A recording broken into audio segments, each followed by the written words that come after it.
بەشی جیولۆجی و نەوت لە کۆلێژی زانست کەمترین کۆنمرەی وەرگیراوی چەند بووە؟ بە زانکۆ لاین و پارالێل بۆ ساڵی خوێندنی 2021-2022 بۆ ئەوەی بزانن بینەری ڤیدیۆکەمان بن.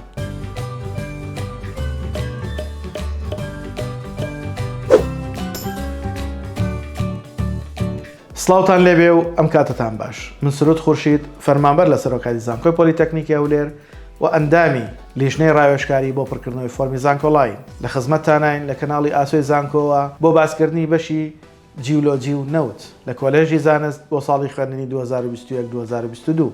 خۆشەویستانم، ئێمە کە باسی ئەم کۆنمرانە بۆ ئێوەی خۆشەویست دەکەین، ئەمە کۆنمرەی ساڵی پارە. تەنها وەکو بەرچاوڕوونی وەکو بناغەیەک بەکاری دێنین لە کاتی پڕکردنەوەی فۆرمی زانکۆلاین. بۆ سوودبینینی زیاتر بینەری ڤیدیۆکەمان بن.